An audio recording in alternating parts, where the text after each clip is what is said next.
unconscious mind is active all the time. It's active while you sleep. It's active while you're awake. What that means is when you're talking to an individual, you're talking to their conscious mind and you're talking to their unconscious mind at the same time. Not only when they are in a hypnotic state, every time.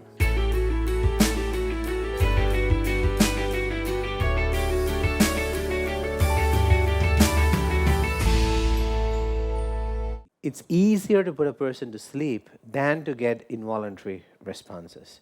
And this entire fantasized thing about hypnosis in movies, and they have this pendulum that goes and goes, and then you go into that like deep sleep, and then the hypnotist says something and the people respond.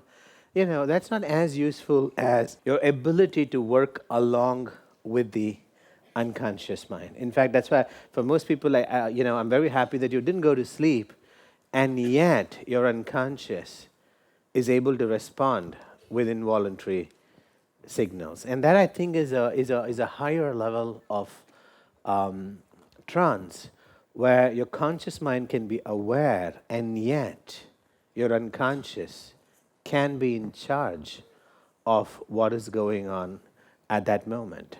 And for those of you who are doing reframing with another person, you have to realize that the way you got involuntary signals from another individual when they're awake means that the unconscious mind is responding even when a person is awake.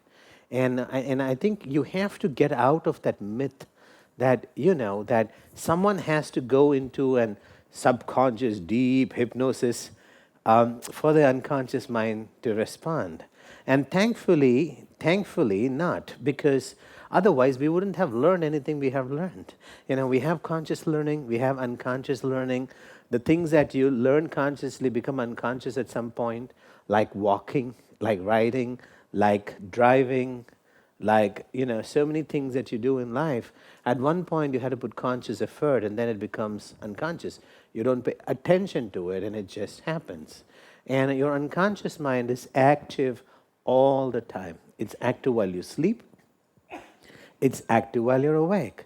What that means is when you're talking to an individual, you're talking to their conscious mind and you're talking to their unconscious mind at the same time. Not only when they are in a hypnotic state, every time. So you're having lunch, you're driving your car and someone is sitting next to you, you're in an office meeting, you're negotiating, you're having a conversation with that person's conscious mind and their unconscious mind at the same time. Now, the conscious mind might say yes, and the unconscious mind might say no. That's the case when a lot of times people say, okay, I will do it, and then they go straight and do the opposite. Is because a part of their mind is, it's not that they're lying, they just don't know. They think they're going to do it. Sometimes, sometimes they're lying, obviously. But a lot of times people say they will do something. Consciously, they mean it. But their unconscious mind has another decision, another priority. And it's going, no. And and sometimes they say no, but their unconscious mind means yes. And we call this as congruence. When the conscious mind says yes and the unconscious mind says yes, we call that as congruence. And when you do reframing, you start noticing conscious response being different from unconscious response. How many of you had this opportunity that even before the finger would say yes or no, there's something in their body that you know that a yes is about to come or a no is about to come? Very nice. Now, that's good. How many of you are doing it for the first time got that? Very good. This is a very, very good cohort. Yeah. A good group. So, now imagine you are doing reframing, and before the finger comes yes or finger comes no, you're able to read already, even those doing it for the first time, or some of you, you're able to read that the body is saying yes even before the finger is about to lift, and the body is saying no even before the finger is about to lift, means now you're calibrating unconscious response. Now, you can have a conversation with that individual. You'll know what they're thinking, whether they respond to you verbally or not. And you start doing this with enough people here, not outside. You don't have to do any of these things outside.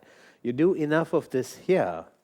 And then, very slowly, you'll start, and steadily, you'll start developing the ability to notice unconscious response in every communication.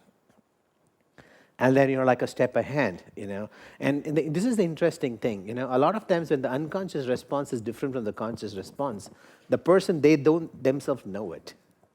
Sometimes. And so you kind of know ahead of them what their behavior is going to be. Isn't that like very cool? Like, I really think it gives you like a superb advantage to know who's congruent, who means it, and what are the limitations of certain people, and so forth. We never like to complete our video without giving you the opportunity to personally evolve and launch your legacy. Imagine for a moment, what would it feel like when you are impacting the world positively so much and enhancing your business, your health, your family, and legacy. All of this together simultaneously, continuing to grow leaps and bounds, fast and smoothly. If you've got the right motives, we believe Antano and Harini will be able to help you launch your legacy in compressed time. Get excellence in installation-based personal evolution and keep making a difference, starting with yourself.